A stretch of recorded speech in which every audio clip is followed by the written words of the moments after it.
welcome to the Path to Resilient Homeownership in Chicago. I'm Kevin Jones. I'm one of the co-founders of Faith and Finance, the business partner and husband of Rosalie Harden, who's leading Faith and Finance. And this is a session about a project that I'm working on with Trinity Christian College in Chicago. It is the Path to Resilient Homeownership in Chicago, specifically in red line neighborhoods. So Aaron, can you talk to me about why Trinity is interested in this project? Yeah, definitely, Kevin. Thanks very much, and good morning, everyone. Glad to be with you. Yeah, Kevin, Trinity stands in an old and really beautiful tradition that's shaped by narratives, I think, that bear witness to a God who always gives us what we need for life and faithfulness. That's deep in the Christian sort of narrative that animates Trinity's life, and it's not a claim about lavish prosperity, but it's a claim about enough. You know, it's a claim that there's enough for a good and flourishing life, that God always gives us enough for life and faithfulness. But it doesn't often look like that. It doesn't often feel like that in our communities. And I'm guessing that most folks are here today and connected to this convening in the last 2 days because we don't really see that enough actualized very often in our neighborhoods. And so at Trinity, one of the things that animates us to join this collaboration is that we're really seeing and learning that and we're seeing this in many disciplines in our institution, that the ways that the us in that earlier claim about God's generosity, that's a corporate or a communal us, or I might want to say, man, it's a neighborhood us, that the gifts are there, but they need to be seen, they need to be recognized, actually need to be recognized as gifts, and then connected and shared and activated. And that's a core part of our educational project here at Trinity. In fact, one of our central learning outcomes for our students is that they would learn to celebrate gifts and address challenges in local and global contexts. And so to pursue that and to move towards the theme of this morning's sort of presentation, we're launching this cross-disciplinary student-centric project that really aims to help all of us see the gifts and address the challenges related to resilient home ownership in Chicago's neighborhoods, the neighborhoods around Trinity, the neighborhoods from which our students come, the neighborhoods in the city that we love. And so we're guided by this deceptively simple question: what do people need to stay in their homes? But if you pluck the strand of that question, an entire web, social and economic and spiritual questions really begins to vibrate. And so we're hoping to map the gifts that can help us see new ways of actualizing economies of interdependence related to housing, so that we can think with our students and with other practitioners in the city about new ways that gifts could flow through neighborhoods to support resilient home ownership. We have a couple of really cool tools on the front end of the project that we're excited about, and about which, Kevin, you and others this morning will have a chance to share in just a moment. But first, just to close my piece, just a brief word about Trinity and why partnerships like this make sense for small Christian liberal arts institutions, like why these complex social issues are good fits for institutions like ours. Trinity sits on the southwest side of Chicago, a 25-minute drive from the heart of downtown. We're young. We're only 61 years old, which is like an adolescent in terms of higher education institutions. We're small, about 1,100 students. We're really deeply interconnected, actually. We have to rely on each other across many disciplines. In fact, to make things work at institutions like this, we need to really rely on each other across sectors of the college. And so because of that small size and our shared vision of God's life-bringing work in the world, I think we've learned to work collaboratively with a really wide range of disciplinary gifts. And so that means that places like Trinity, I think, can bring ways of knowing and seeing and working to complex issues, but actually can do that really quickly because we're practiced at being in it together. And so momentarily, you'll have a chance to meet two of our amazing faculty, Lenore Knight Johnson in sociology, and Craig Mattson in communication arts. And I might mention, if you don't know Craig's podcast, Spiritual Capital, you should check it out to think with him about the way that innovators are investing in our communities. So I think places like Trinity bring a lot of particular kinds of gifts to questions like this. So we're excited for you to learn more about the aims of the project and the really amazing tools that are supporting it. And certainly would invite broad partnership and connection as we learn together in our context. So thanks for letting me share a bit about our investment and interest in this work. And let me turn it back over to Kevin now to share a little bit more about the particular aims of our work together. Yeah, thanks, Craig. And I've gotten to know Craig. I'm leading a cohort of neighborhood economics entrepreneurs, and he's been in it, and we've kind of fleshed out this what this project is with Craig and Lenore. And what we're looking at is the path to resilient homeownership in Chicago, but we're specifically looking at resilient homeownership in red line neighborhoods. And those are neighborhoods that back after the Depression, the federal government said were too risky to invest in, and the federal government's guidelines were if they're African Americans, they're too risky to invest in. So they didn't get the good VA houses, the FHA houses and things like that. They were disinvested. Your house in one of the red line neighborhoods, if it's the exact same house, will be about 30% lower in value than the other houses that are not in those neighborhoods. And that the new research says that your zip code is a greater determiner of your health than your DNA. And you can look at that right now during COVID. If you look at the red line neighborhoods in Chicago, those that were red line, those where the government said they're too risky to invest in, are where the greatest outbreak of COVID are. That's just there's no doubt about it. So we're looking at all the things that can cause resilient homeownership. And for African Americans, mobility is not caused as much by education as by other groups, because one, they don't get hired, and two, if they get hired, they get paid less. But entrepreneurship and business ownership is. The gap between white wealth and black wealth is 12 times generally, but if an African American family owns a business, it goes down to 3 times. It shrinks by 4 times because they are asset creation. They have to create their own business to create the assets because they don't get hired. So we're looking at business creation and business ownership in those neighborhoods. And we have a lot of tools. I've been working for several years on those tools. We're bringing something called the Community Equity Fund into Chicago, and it's gotten a lot of interest. It's friends and family funding for entrepreneurs who don't have a rich uncle, and it's equity, not debt. And it's seems to be getting a lot of interesting response. And so we'll be looking at those things. What can cause business ownership that'll bolster home ownership? And what are the specific things that cause people to be able to hang on to their homes that lower the cost of their homes? It's incredibly expensive to be poor. And so there's lots of different innovations, not just affordable housing, but make holding on to your home more possible, that we'll be looking in to see if they could work in Chicago, or if they work in some parts of Chicago, we can work with them. We've got students looking at it.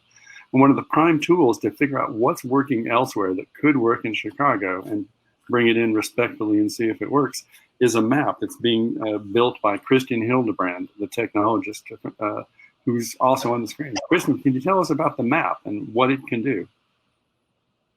Sure. Thanks, Kevin. Thanks, everybody.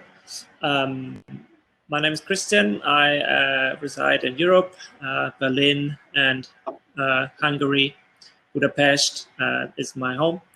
And much of the issues that have been discussed in this event, as well as that you just introduced, are very present, of course, also in Europe.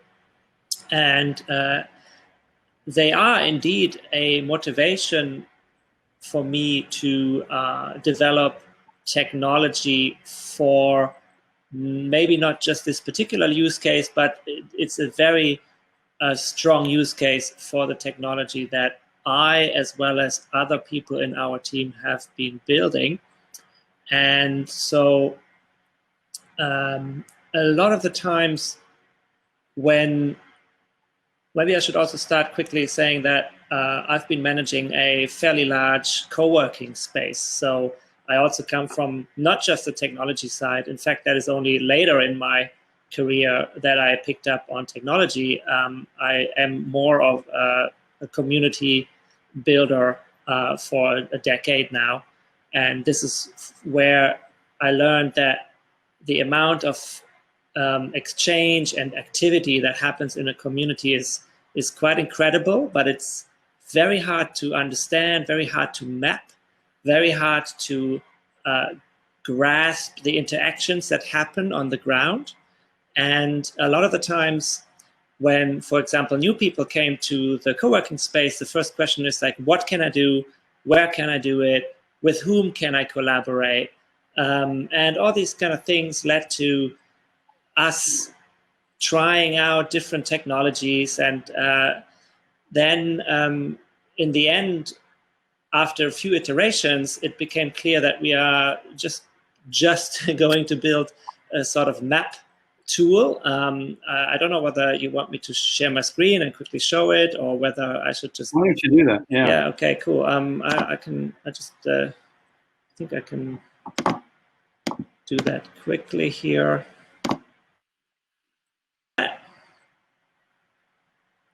It's coming up. And for those of you watching, you have to click on the icon about our session to make this bigger and make the people bigger too. I forgot to tell you that. So it's on the screen for you guys? Yes, it is. Cool. So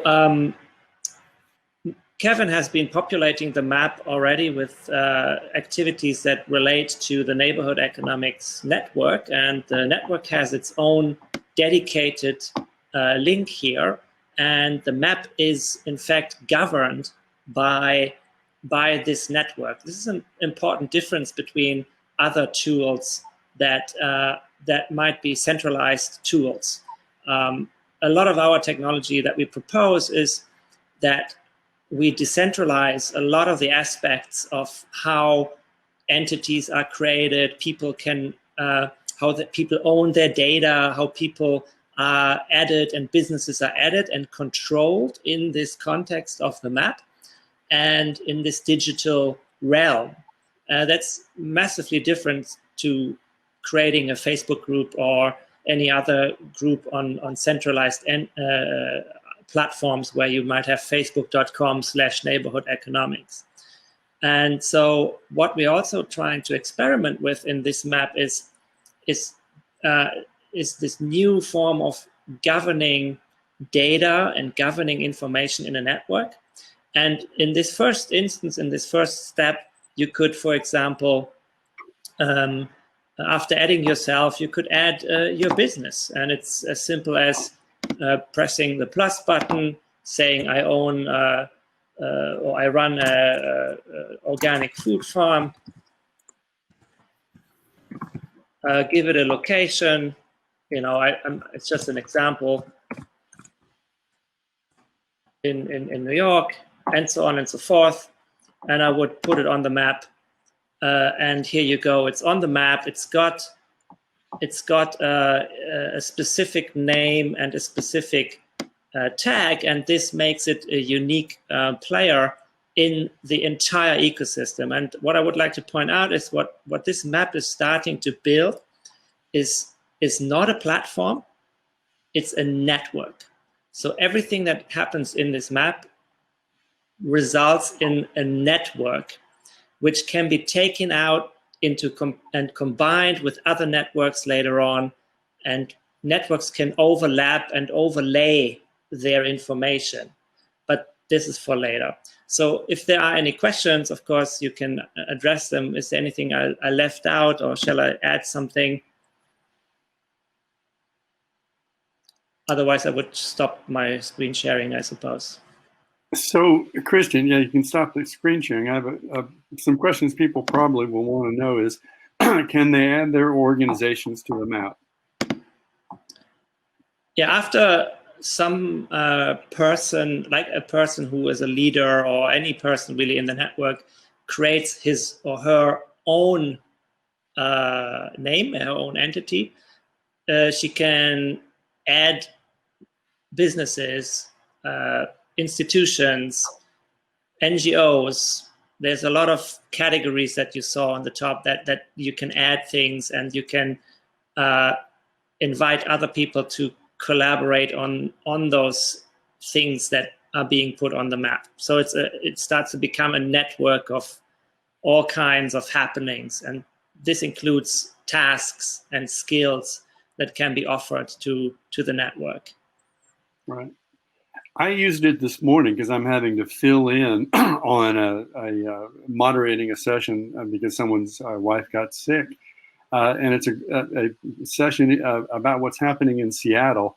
And it was fascinating because there is an environmental justice coalition of 60 groups cooperating with a new economy lab to establish fellows working on projects. And one of those fellows is working on community-owned real estate in the central district of Seattle, which is the place that's becoming gentrified. And they're bolstered by the designs of a noted architect, Donald King, called the Nehemiah Project. So I was able to make sense of that network and those things. And, you know, I was telling the folks, I was just thinking, well, you know, he's a fellow at something. He's probably just some graduate student. Turns out he's the former chief technology officer of Boeing. And he's had this huge business career, but he kind of became a Buddhist and believes in the beloved community, is forging a coalition between black preachers called and Jewish leaders called rabbis and reverends, and he's the fellow. So it's like really serious stuff. But I was able to make sense of all that, and so what we're doing, how we'll be using the map, is that we're looking across the country for who are the best folks working with entrepreneurship at the neighborhood scale with people of color. We've got some of the best accelerators on there, from Mortar in Cincinnati. Some of those folks talked yesterday, to Optima in Oakland, Rising Tide in New Jersey, and some other places like that. And folks working on innovative housing solutions that can keep people in their homes. So we're going to be looking for what's working elsewhere and how it could work in Chicago and what the students can learn. And from that, let me pitch it to Lenore and Craig to talk about what the students will be doing as we figure out what keeps somebody in their house. Great, thank you, Kevin and Christian, for sharing the map. We're really grateful for this partnership and the opportunity to work together. So I'm Lenore Knight-Johnson, and myself and my colleague Craig Matson, who you'll hear from in a moment, we co-direct the honors program at Trinity Christian College, where Aaron Keeker is our provost. And we have been, and I should say I'm also a sociologist and teach sociology and do research with through a sociological perspective.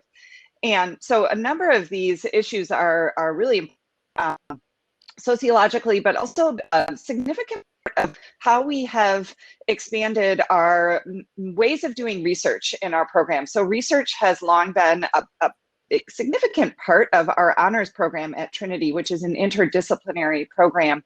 But over the last few years, we've expanded how and where students do research. And we've drawn heavily from the community-based research methodology, where our students and academic research is not about doing research on a community, but rather doing research with, in partnership, collaboratively with a community. So the chance to partner with organizations like Faith and Finance, to draw from Christian's expertise with this outstanding map tool. This is why these kinds of partnerships matter. And we are going to be exploring this question of housing resiliency and what do people need to stay in their homes with some students. Just a bit of background, we did something similar with a partnership model with not-for-profit organizations, community development organizations, funders, and academic research over the last 3 years, doing field research in the Central Plateau region of Haiti. So we have a model that we're now translating to a different question. So there's some background and support for the effectiveness of what we're trying to accomplish here with our students in the spring semester, starting in January.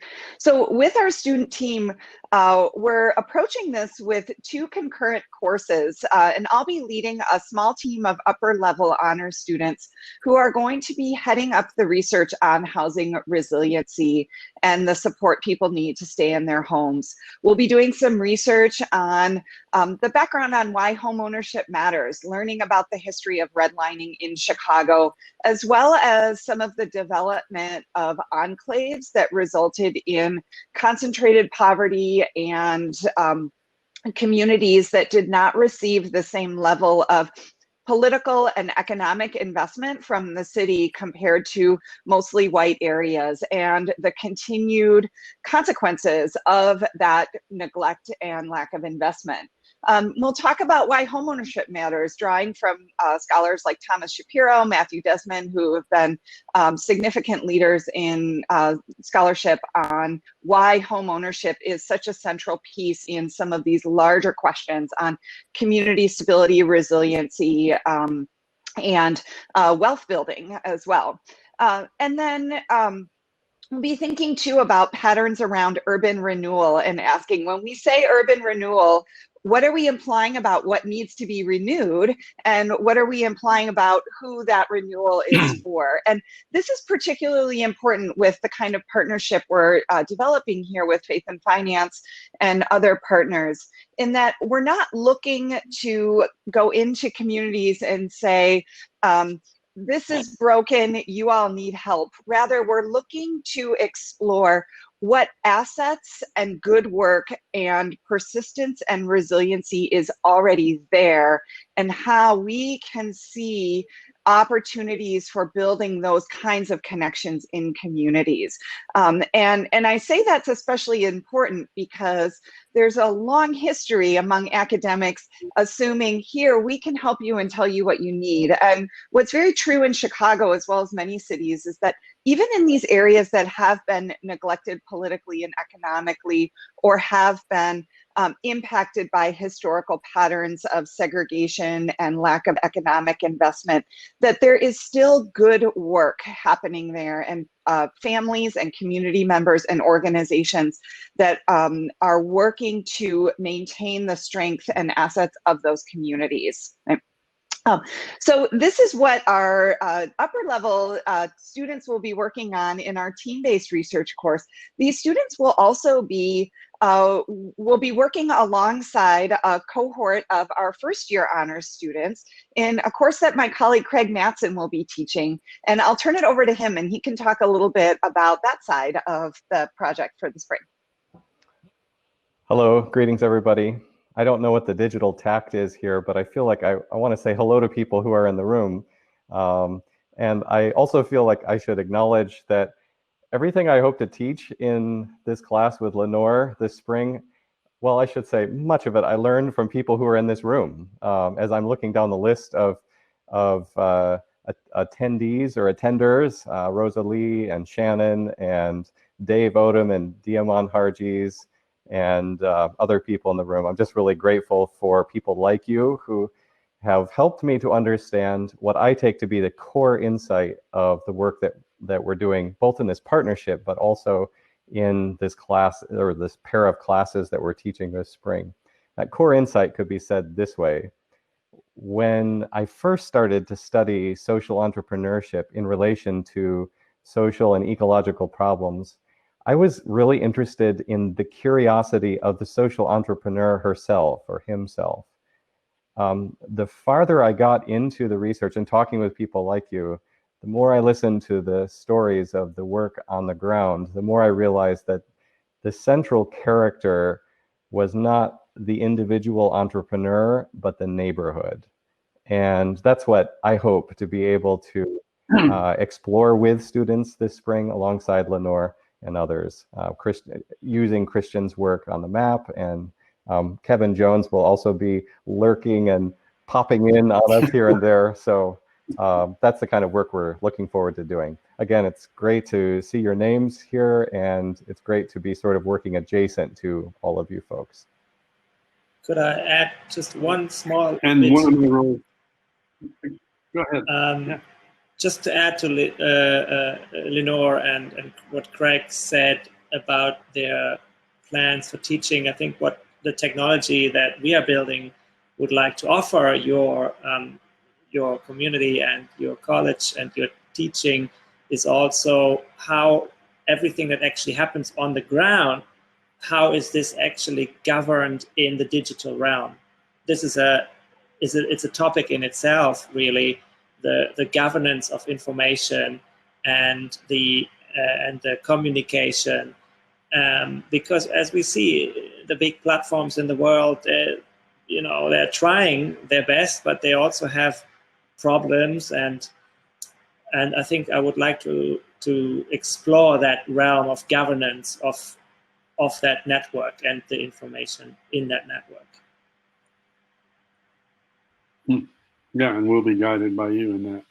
And a lot of my work will be reaching out to folks I've known in the business world in Chicago, CDFI, Community Development Finance Institutions that I'm starting to talk to, who are doing investments in micro businesses in African American and other communities of color there. And then some of the innovations around people staying in the houses that the Access Ventures has recently done, looking at things like automating or really improving the software for getting into affordable housing and helping the affordable housing folks update those lists. There are all these strange bottlenecks that can be broken by some of those small things. They're finding that people don't sign up for SNAP food stamps like they should, and so there's one of those initiatives they'll be looking at to see if it's possible to use in Chicago that lets you see, one, if you're eligible for food stamps, SNAP, and second, what your savings would be on your food budget instantly. And we think that'll help people sign up for some of those things. So there's all these other things that cause you to be resilient, not lose money, not spend money if you so you can stay in your house better. We have another initiative that we presented yesterday called the Rebirth Credit Union. It's going to be anchored in Black churches or community centers, sometimes where they have a lot of trust, to bring Black banking into places where there isn't a Black bank. And Chicago is a place that doesn't have a Black bank. Our first pilot is in Allentown, Pennsylvania.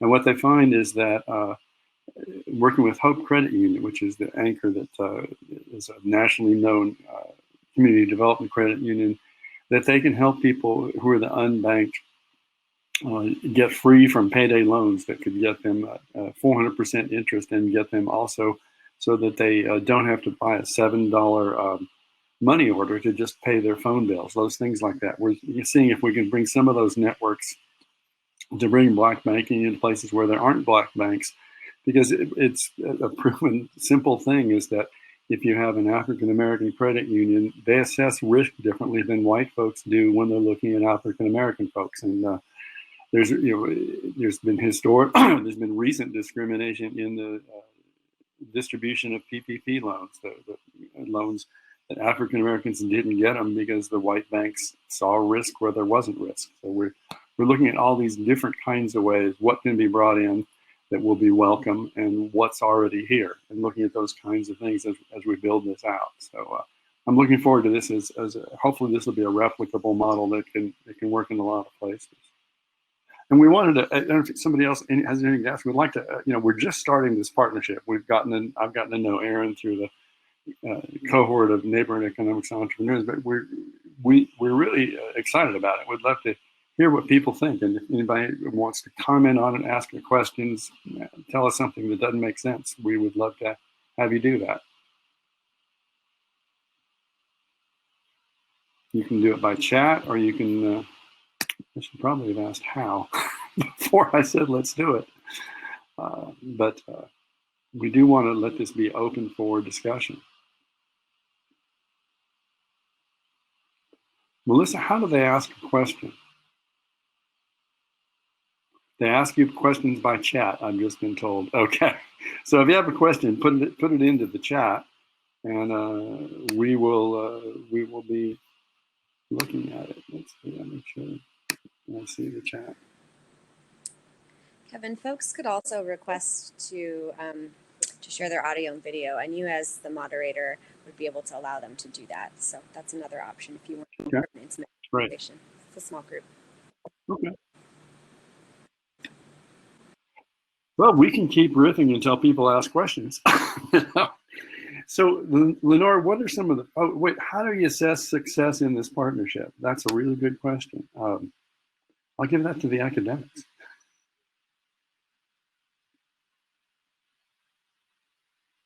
I think for me personally, I think those KPIs, if you want to call them like that, are actually to be explored. It's exactly what, from my side, the project is about exploring what is actually going on the ground.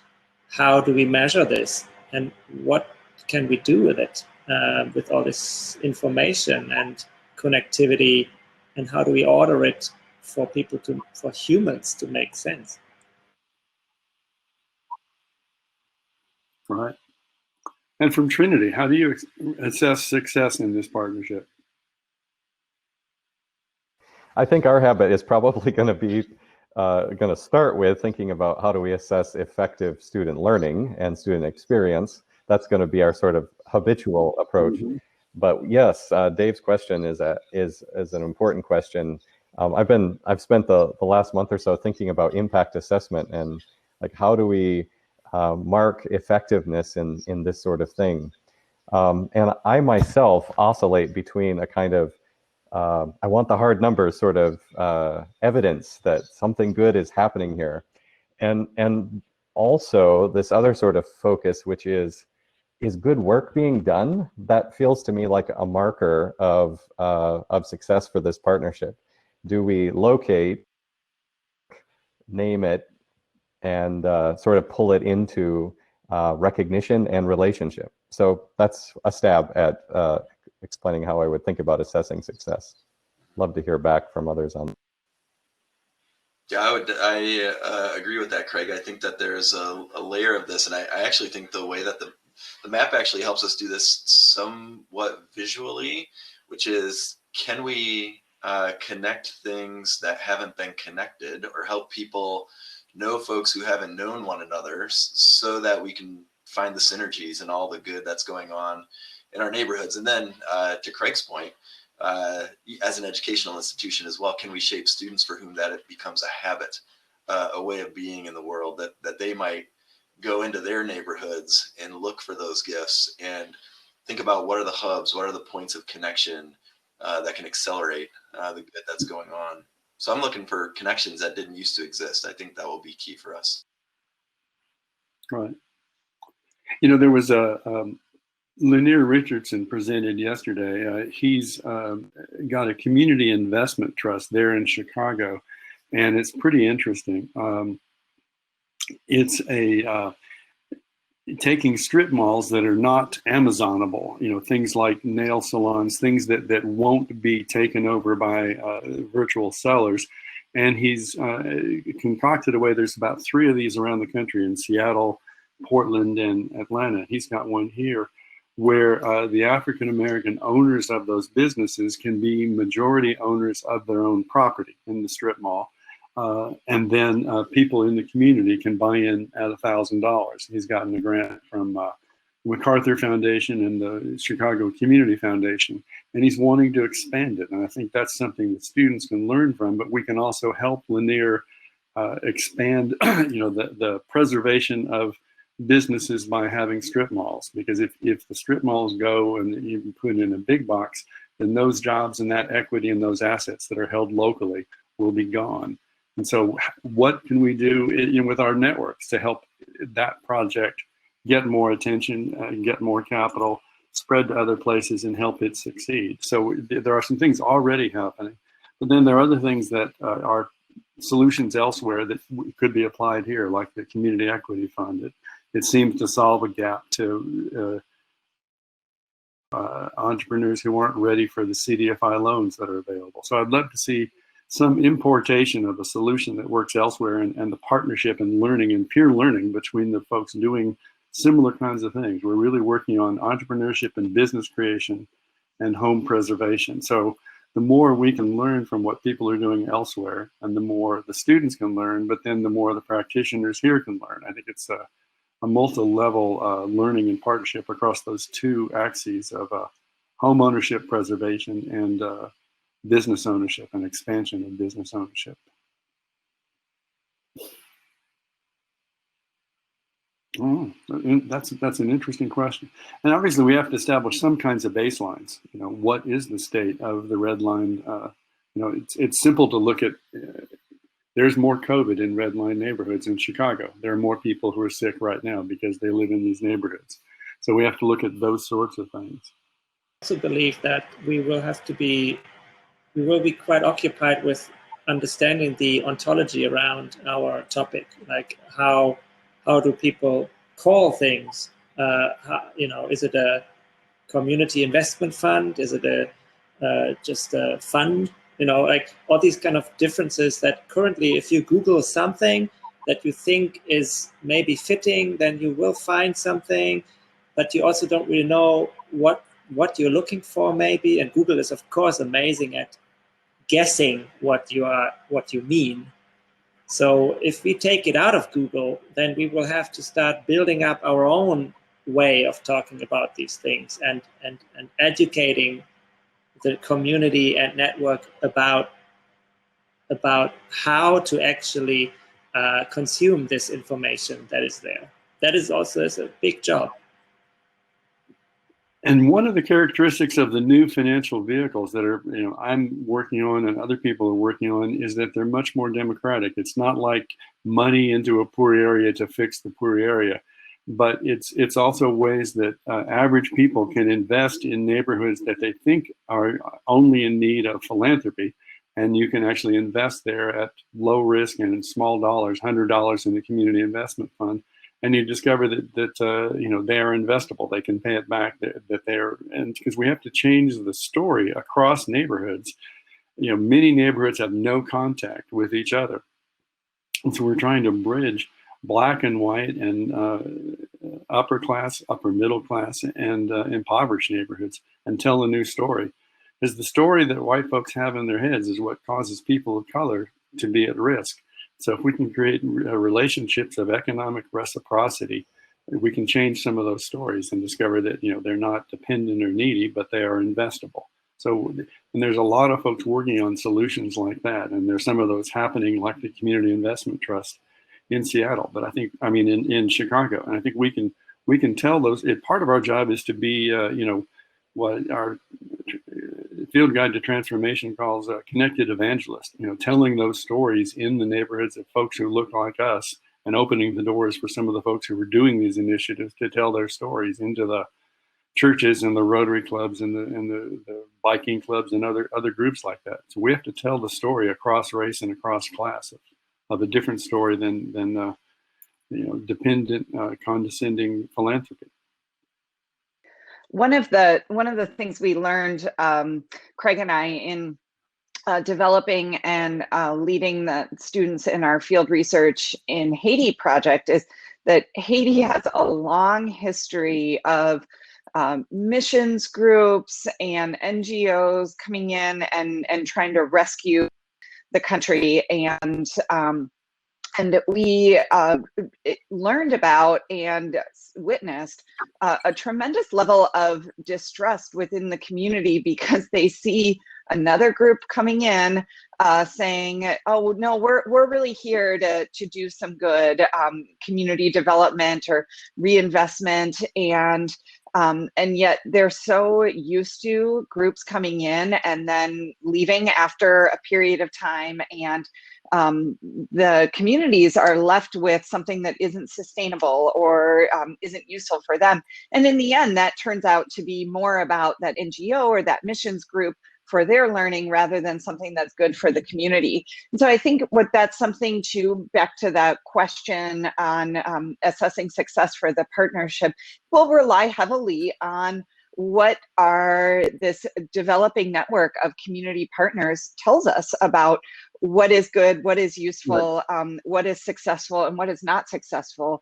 And this is the start of what we're aiming to be an ongoing partnership. So we're doing this for a spring semester course, but it is something to continue on for future teams of students. But we're drawing from some of that experience, and in that, creating some different language. Again, phrases like urban renewal, new urban development, community investment, all of that we need to tease out who is being renewed and what is being renewed and who is doing the renewal work. And if we look at those patterns and we see it's the racial lines, the economic lines along those, and we're not pushing against some of the models that are really doing more damage than good in communities, then that's something that we're going to be attentive to as well. We have a question for the Trinity folks. With students doing this work, how will they develop deep continuity for this work? Take a stab at that. That's an ongoing question, I think. Our experience in the Haiti project You know, we had a sort of a corporate partner, we had a NGO that we were working with, and then Trinity. And we did have some students who kind of got the bug and they just didn't want to let it go. And so there were some students who maintained some interest in the program over the 3 years. Not many, honestly, not many.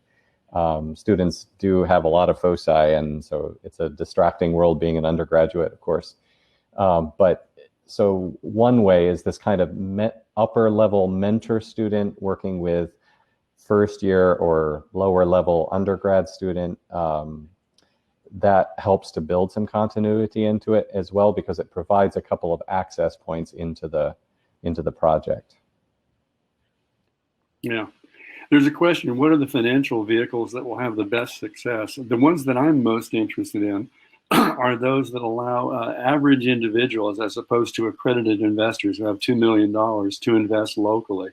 And so things like the Community Investment Trust, where you can invest down to $1,000 in these strip malls to make sure that they don't get gentrified out and turned into big boxes. Our community equity fund that you can invest at $100. There's also a variety of worker and purchasing cooperatives that democratize wealth, but that allow average people to invest. And one of the things about average people being able to invest is that they will see that these communities are investable. They're not dependent, needy, and needing of philanthropy. And so we want a lot of different ways like that. There are different financial tools. Donor advised funds are ways to do that. But I think that, the financial vehicles that allow a new story to be told across neighborhoods within, your white Sunday school classes, your white synagogues, and within mosques and with immigrants and things like that. I think that, rather than big plots of money with big programs, I think those are the things I'll be looking at that I've found that engage the community and let everybody do it. How might learnings be shared across the different groups working within neighborhoods, counties, and states? Well, the map is a purpose of that. We've also got some peer learning cohorts with this neighborhood economics thing that Aaron and I are in. I think we want to do more peer learning groups, and then also the map will be looking at people who are already doing this. So other folks, how could the learnings be shared with different groups working within neighborhoods, counties, and states? Yeah, I would like to contribute that the map is not just a map. There are quite a lot more things to it that I didn't mention at all before, out of being careful not to hammer it down too much. But the map has capabilities of including any media items and map them to what is happening in a certain context also. So the media items that can be mapped actually become living things that are information pieces connected to people and connected to activities and connected to tasks and connected to skills. It's quite more going on than just mapping something. It's actually a tool for making semantic sense of what's going on around you, but locally, but also globally. So it's just as a little hint that there's quite a lot of stuff to come in this project. What they discovered with Access Ventures, looking at the same thing, and they set up a challenge, and they gave 300,000 to 6 winners, is that affordable housing is a mature industry, but what they found is a lot of ways you can make money or save money within those neighborhoods. They've got a thing where an easy way, kind of your own Airbnb, to rent a room long term across generations and things like that. So we'll be looking at incremental income producing things to keep people in their houses, or ways to save money around some of those things. Making sure there's a huge problem right now in Chicago where tens of thousands of African Americans are in danger of losing their houses through tax sales, and they didn't realize that their houses were in danger. So that could be a place where technology could be adapted. But the city treasurer has called it a big problem, but she's not getting any traction around it. She did a big thing called black houses matter, but then there hasn't been anything in the last 6 weeks or so. So that's a real presenting problem. And it's, I talk to folks in affordable housing, a lot of the folks whose houses are in danger of tax sales don't know that that's a problem. So we're going to be looking at a lot of those things around housing, and who's solving that where, or what can we do about a big problem here. 2 more items to add to this question that Tony has asked, that we've talked about in our little working group here, and Christian has hinted at it, but Kevin runs a blog and I run a podcast called Spiritual Capital. Yeah. And so we're hoping to use both these instruments in conjunction with the map to share these stories and these learnings, as you say, across different groups. For my podcast, I've been sort of podcasting over this year. I have something like 37 episodes, talking with social entrepreneurs doing similar work. But in the podcast conversations have been much less focused on housing. It's come up, but it's been much less focused on that. So what looks like, I mean, this is all somewhat provisional. I'm working on the syllabus right now, but what it looks like we could do is have students help in the production work and in interview capture and that sort of thing, and focus this spiritual capital in neighborhoods, whichever neighborhoods we bear down on in this spring semester. So that's those are 2 more ways, the blog and the podcast, that might help to share some of these learnings. Right. And Aaron and I have talked about maybe I'm going to go interview a lot of the folks creating these solutions in Seattle or Cincinnati or wherever. And some are, rule changes. There's a really interesting citywide different kind of zoning that Cincinnati did. And there's also an innovation in zoning that Minneapolis did, where single family homes are not the default. So you can have what they call accessory dwelling units there, which is another way to get income. So we'll be looking at where the rules have been changed and what it would take to get those rules changed in Chicago, and talking respectfully with city leaders and those kinds of things. But we're hoping to have a student online to also work with me on recording those interviews, and so the other students get it, and then we'll create a partnership with those folks creating solutions out where. So we really do want to create a network. I think having the students, kind of ride shotgun on those interviews and learn what kind of questions to ask is also another thing that'll build the network. And I'll add too that in all of these examples of the map and of the people-centered nature of this map, and it's more than, you can look up restaurants and businesses on Google Maps, but Christian's emphasis that on the governance of information and kind of disconnecting this from some of the common tools that we see is a people-centered approach. And this is a long-running theme in urban studies and urban development.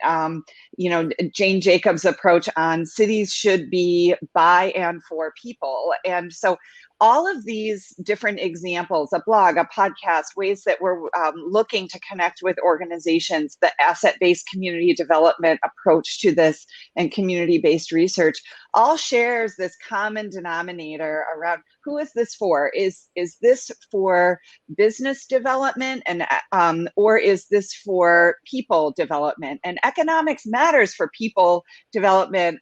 But it really is like the center of our work and our question is about people and people being able to stay in their homes, recognizing that then feeds into economics and healthcare and education, transportation, all of these other factors. But that's really the common piece. So I think when we consider how are we going to share this with others, that everything we're looking to do really comes back to that. Is this buy-in for people? Right. That's greatly, very well expressed. Right. In one of the sessions that that I discovered I had to do today, one of the things they're looking at are churches in gentrifying neighborhoods, and having them be able to stay there means that they need to find other sources of income, and that they need to be open to the community in new and shared ways. The average church is only about 12% of the time it's used from 9 a.m. to 9 p.m. on a 7-day basis.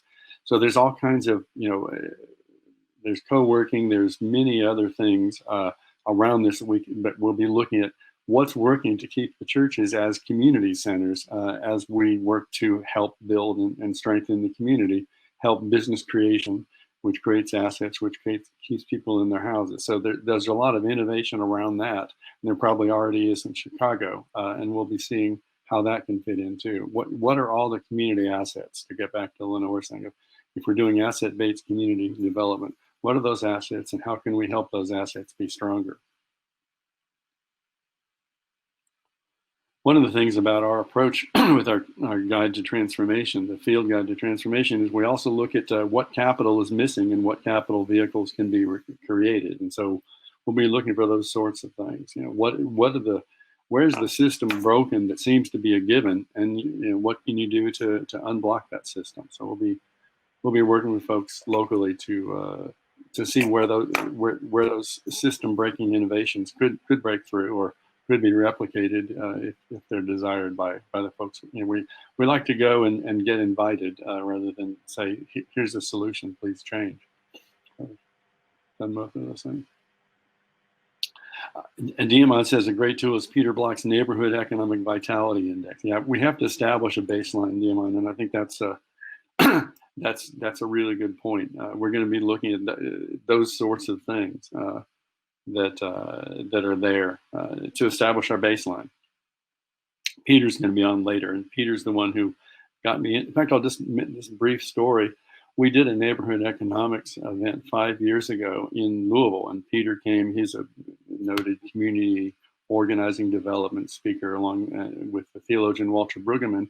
And Peter said, this is great, and we want to bring you to Cincinnati, but you have to change the way you do it. It can't be an event. It has to have a greater impact a year after the event than the event.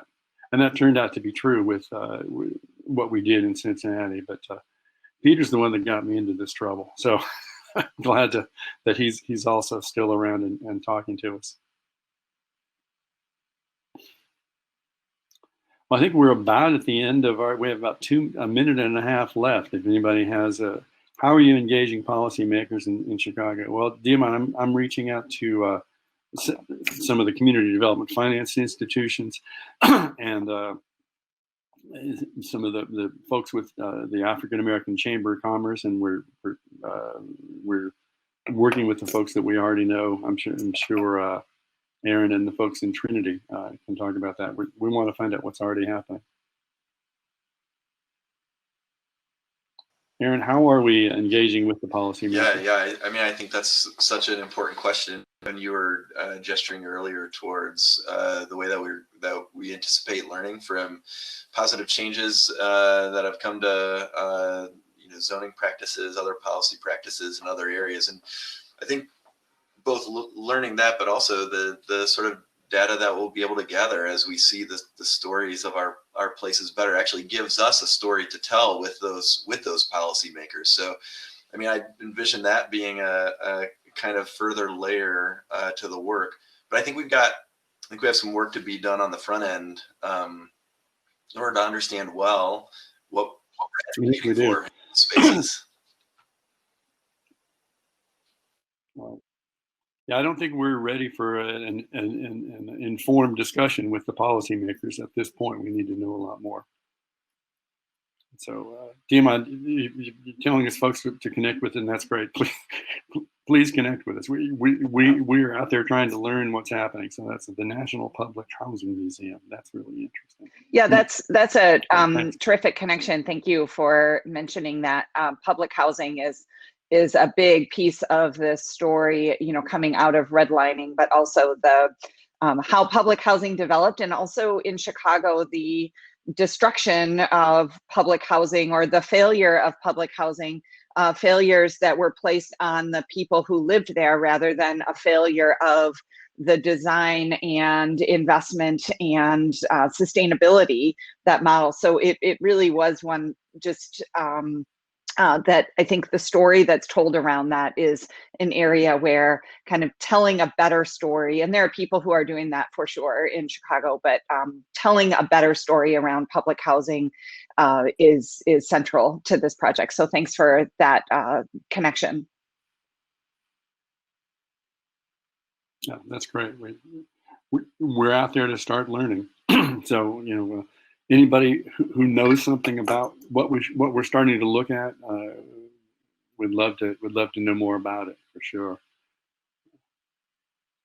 On the map, you know, anything that someone knows about something that fits the network should be populated on the map and made a piece of information that can be interacted with. Yeah, you know, our premise is that nobody has the whole picture, so we have to keep learning and talking to everybody about what they know. So we're eager to get started. Thank you. And Aaron, do you want to close us out?